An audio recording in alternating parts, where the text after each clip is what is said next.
Assalamualaikum warahmatullahi wabarakatuh. Perkenalkan, nama saya Reza Sevita, NIM 2102110023. Di sini saya akan menjelaskan tentang Pancasila sebagai sistem filsafat.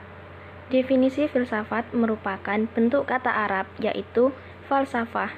Secara etimologis berasal dari bahasa Yunani atau bilain yang berarti cinta, dan sophia yang berarti hikmah atau kebijaksanaan.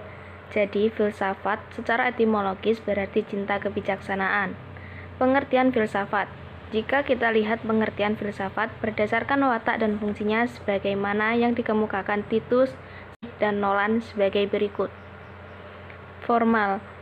Filsafat adalah sekumpulan sikap yang kepercayaan kepada kehidupan dan alam yang biasanya diterima secara tidak kritis. Secara formal, filsafat adalah suatu proses kritik atau pemikiran terhadap kepercayaan dan sikap yang sangat dijunjung tinggi. Secara komprehensif, filsafat adalah usaha untuk mendapatkan gambaran keseluruhan.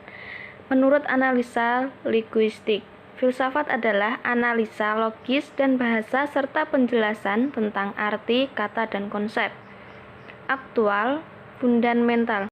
Filsafat adalah problematik yang langsung mendapat perhatian manusia dan dicarikan jawabannya oleh ahli-ahli filsafat. Filsafat Pancasila. Sifat Pancasila sebagai sistem filsafat bersifat koheren, artinya berhubungan satu sama lain secara runtut, tidak mengandung pernyataan yang saling bertentangan di dalamnya. Yang kedua, bersifat menyeluruh, artinya mencakup segala hal dan segala gejala yang terdapat dalam kehidupan manusia. Pancasila sebagai filsafat hidup bangsa merupakan suatu pola yang dapat mewadahi semua kehidupan dan dinamika masyarakat di Indonesia. Yang ketiga, bersifat mendasar, artinya suatu bentuk perenungan mendalam yang sampai ke inti mutlak permasalahan dapat mewadahi semua kehidupan dan dinamika masyarakat di Indonesia. Yang ketiga, bersifat mendasar, artinya suatu bentuk perenungan mendalam yang sampai ke inti mutlak permasalahan sehingga menemukan aspek yang sangat fundamental. Yang keempat, bersifat mendasar, artinya suatu bentuk perenungan mendalam yang sampai ke titik. Yang keempat, yaitu bersifat spekulatif, artinya sebuah pikir hasil perenungan sebagai peranggapan yang menjadi titik awal yang menjadi pola dasar berdasarkan penalaran logis serta pangkal tolak pemikiran tentang sesuatu. Alasan diperlukan kajian Pancasila sebagai sistem filsafat genetivus subjektif dan genetif subjektif antara lain. 1. Genetivus objektif antara lain. 1. Nilai-nilai Pancasila dijadikan sebagai objek yang dicari landasan filosofinya berdasarkan sistem dan cabang-cabang filsafat yang berkembang di Barat. Kedua, misalnya Notonagoro menganalisis nilai-nilai Pancasila berdasarkan pendekatan substansialistik filsafat Arya. Yang kedua, misalnya Notogoro menganalisis nilai-nilai Pancasila berdasarkan pendekatan substansialistik filsafat Aristoteles sebagaimana yang terdapat dalam karyanya yang berjudul Pancasila Ilmiah Populer.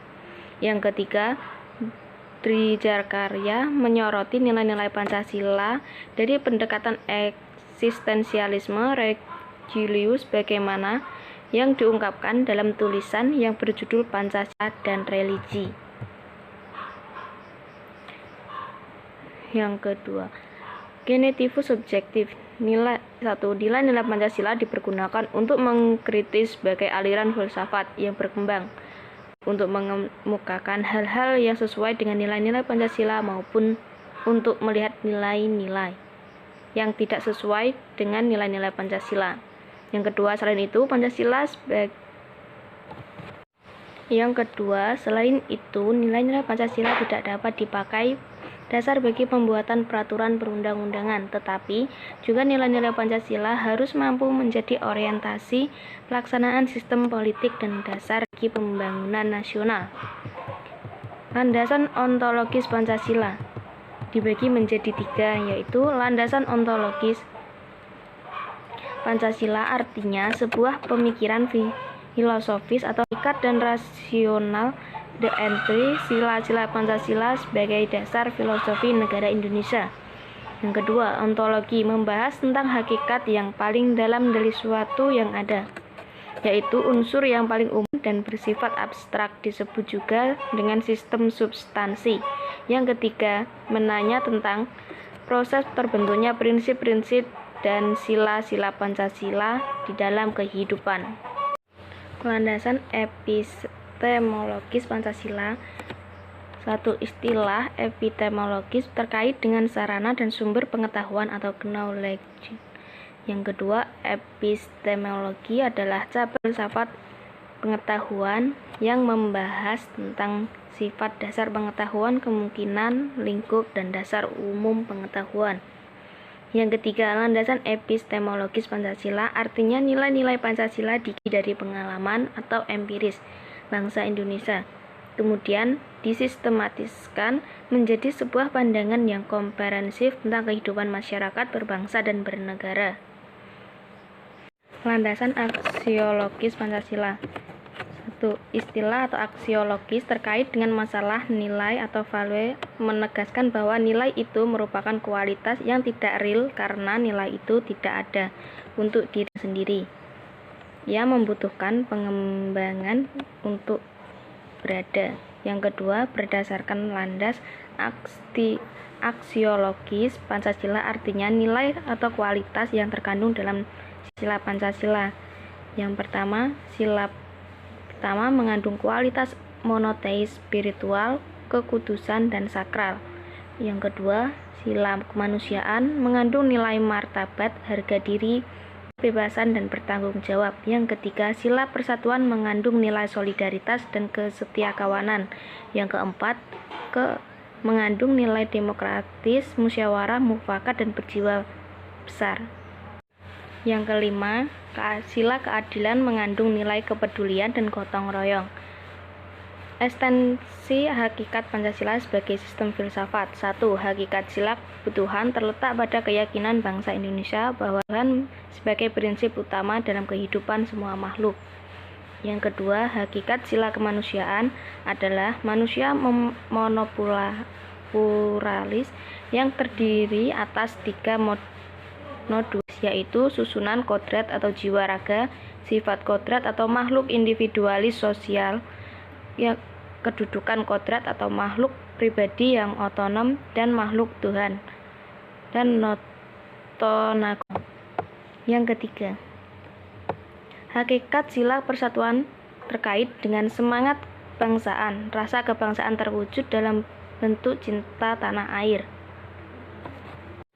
Yang keempat, sila kerakyatan terletak pada prinsip musyawarah, artinya keputusan yang diambil lebih didasarkan atas semangat musyawarah untuk mufakat, bukan membenarkan begitu saja pendapat mayoritas tanpa peduli pendapat minoritas. Yang kelima, hakikat sila keadilan terwujud dalam 3 aspek, yaitu keadilan distributif, legal, dan komutatif.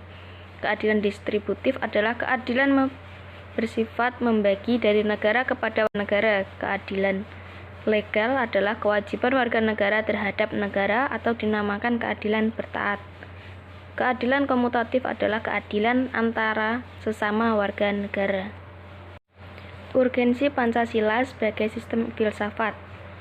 1. Meletakkan Pancasila sebagai sistem filsafat dapat memulihkan harga diri bangsa Indonesia sebagai bangsa yang merdeka dalam politis, yuridis, dan juga merdeka dalam mengembangkan ide-ide pemikiran untuk kemajuan bangsa, baik secara material maupun spiritual. Yang kedua, Pancasila sebagai sistem filsafat membangun alam pemikiran yang berakar dari nilai-nilai budaya bangsa Indonesia sendiri sehingga mampu dalam menghadapi berbagai ideologi dunia. Berikut adalah penjelasan saya mengenai Pancasila sebagai sistem filsafat. Terima kasih. Wassalamualaikum warahmatullahi wabarakatuh.